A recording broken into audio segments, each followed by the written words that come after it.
এমন এক জাতি যারা সংখ্যার দিক থেকে মানুষের চেয়েও হাজার গুণ বেশি, যাদের ক্ষুধা শুধু ক্ষুধা না, এটা এক ধ্বংসের ঝড়। ভাবুন একবার, এক সকালে আপনি ঘুম থেকে উঠলেন আর দেখলেন পৃথিবীর সব পানি উধাও, নদী নেই, হ্রদ নেই, সমুদ্র পর্যন্ত শুকিয়ে ফেটে গেছে। আর সেই শুকনো পৃথিবীর বুকে ছুটে বেড়াচ্ছে কোটি কোটি এক ভয়ঙ্কর জাতি। তারা সামনে যা পাচ্ছে, গাছ, ফসল, পশু, সব কিছু মুহূর্তের মধ্যে শেষ করে দিচ্ছে। তারপর তারা আকাশের দিকে তীর ছুড়ছে আর বলছে, আমরা পৃথিবীবাসীকে শেষ করেছি, এবার আসমানের বাসিন্দাদের শেষ করব। কল্পনা করতে পারছেন কতটা ভয়ঙ্কর সেই দৃশ্য?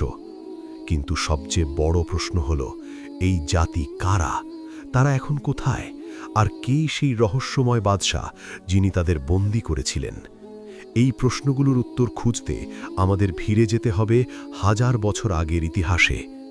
মক্কার কুরাইশ নেতারা যখন দেখল রসূল সাল্লাল্লাহু আলাইহি ওয়াসাল্লামের দাওয়াত থামানো যাচ্ছে না, তখন তারা ইহুদি পণ্ডিতদের কাছে গেল। তারা বলল, আমরা কিভাবে বুঝব তিনি সত্যিকারের নবী?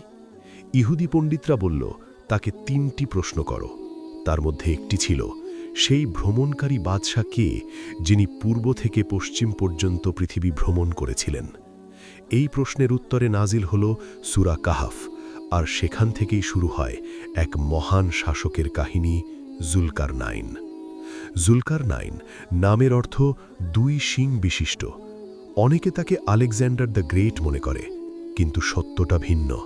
কারণ আলেকজান্ডার ছিলেন মূর্তি পূজক, কিন্তু জুলকারনাইন ছিলেন এক আল্লাহ ভীরু, ন্যায়পরায়ণ শাসক। তিনি ছিলেন এমন এক বাদশাহ যাকে আল্লাহ দিয়েছিলেন ক্ষমতা, জ্ঞান আর প্রযুক্তি। তিনি যখন বের হতেন, তার বাহিনীর পদচারণায় পৃথিবী কেঁপে উঠত।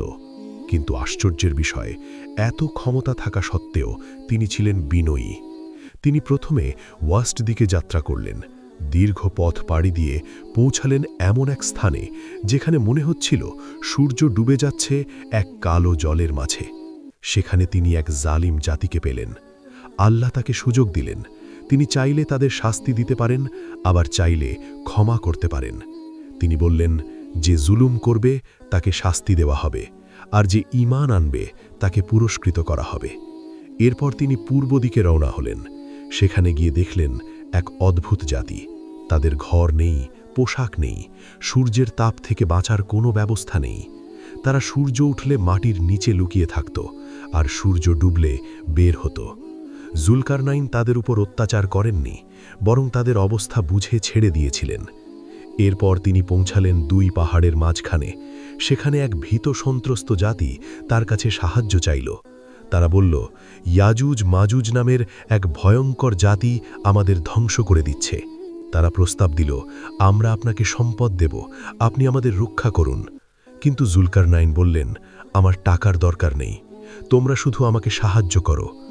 এরপর শুরু হলো এক অবিশ্বাস্য নির্মাণ কাজ।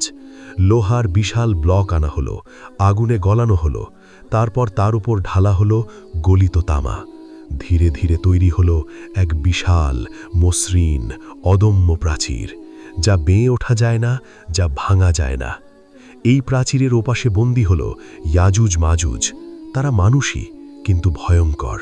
তাদের সংখ্যা অগণিত, তাদের শক্তি অসীম।